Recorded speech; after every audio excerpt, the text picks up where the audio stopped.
Hello there, and welcome to the Golden Joystick Awards 2012. Today we're going to be touching on a category that it's a little bit unsung, but I've got a lot of love for, and that's strategy. And I'm going to be chatting about it with Ian Wilson and Alex Dale of CVG, and Games Master's beautiful Matthew Pellett. I think you've used that line before, Rob. Oh, mate, I'm just so bowled over that you've honoured us with your presence.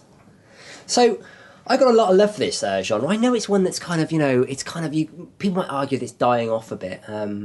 But there's some great games in here, even if they're not massively known to the wider world. I mean, obviously for me, the one that just stands out is Total War. I mean, obviously Rome 2's just been announced. That game is going to go stratospheric when it finally hits next gen, which it surely is going to. Massively excited about that. But then, for your kind of Sim City types, games that hark back to those great city building days, not the kind of Facebook city builders, but these hugely ambitious, incredibly deep experiences. You've got stuff like Tropico, which has also got a great sense of humour, and Anno 2070, which is Ubisoft's own quite popular franchise. Yeah, I'm not so sure they are dying, to be honest, Rob. No? I mean, you named their SimCity. We know a new SimCity's coming out next year. Yeah.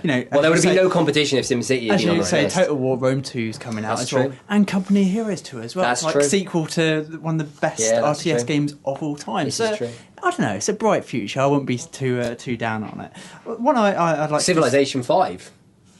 Massive. Of course. One I'd like to just focus on. Well, at this moment is Crusader Kings 2, which I think a lot of people are going to overlook. But Paradox Interactive, obviously, who did the Hearts of Iron series.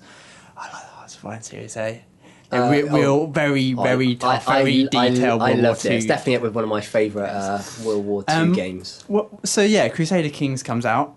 I think, like, quality-wise, matches the Hearts of Iron series. But one thing that I think will make a lot of people sit up and take notice is a bit of a mod that's doing the rounds at the moment for Crusader Kings 2, which is a full Game of Thrones mod, which morphs it into a Game of Thrones strategy game. Yeah. And instantly makes it the best Game of Thrones game out there now. We've seen with the kind of Minecraft sensation with the Game of Thrones stuff that that series has phenomenal effect. I mean, that's a really interesting point. Any faves sort of floating your boat, Ian, in this category? Well, one game that I am aware of is the Might and Magic Heroes 6 is in there. It's an interesting one, this, because it actually serves as a prequel to the previous game. Obviously, with a 6 in the title. Yeah, obviously. But yeah, they've kind of changed up the game mechanics a bit. They've sort of streamlined certain parts of the game. There's still quite a lot of depth to it. There's 5 different factions that you can pick to to play through, and they've all got their own campaigns. So yeah, there's a lot of sort of stuff. Unity of Command is really interesting in that respect because it's really deep, but it's got like an iPad style interface, so you very much it feels much more intuitive than it is, and I think that might be one future of strategy games. I mean, obviously there'll always be your PC statos that appreciate this. A menu on the side with a gazillion different things on it, but then again there are these people that just maybe want to kind of orchestrate entire campaigns with a few little sort of flicks of the wrist or whatever. I guess that's kind of the key of opening these sort of games up to maybe a wider audience, is that kind of accessibility to actually be able to go in and sort of choose your options from a simplified menu rather than having pages and pages of stats to trawl through. Definitely. So Dela, I mean, you're going to be. I want to turn to you because you haven't said much, but obviously you've just because you've been thinking about it.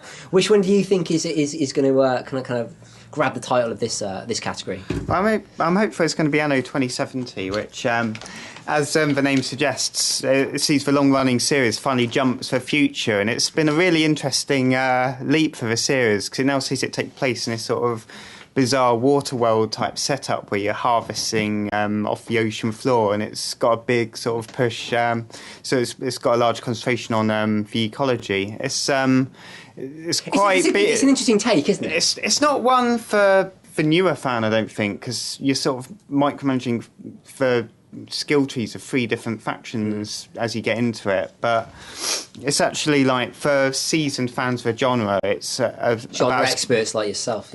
It's about as good as there is out there.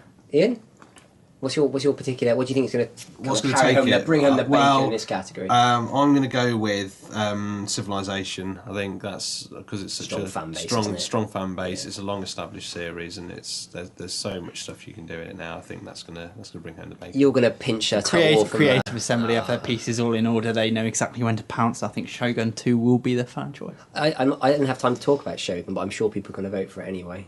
So I'm going to go with that one too. So agree, disagree, think that Wargame European Exclamation is going to come from nowhere to win it. I mean, that's up to you guys. So it's up to you. You know, you're the people that vote for it. So go to www.goldenjoystick.com. You can now vote on our Facebook page as well. Visit us on Twitter where you can win lots of prizes and engage in exciting discussions. See you there.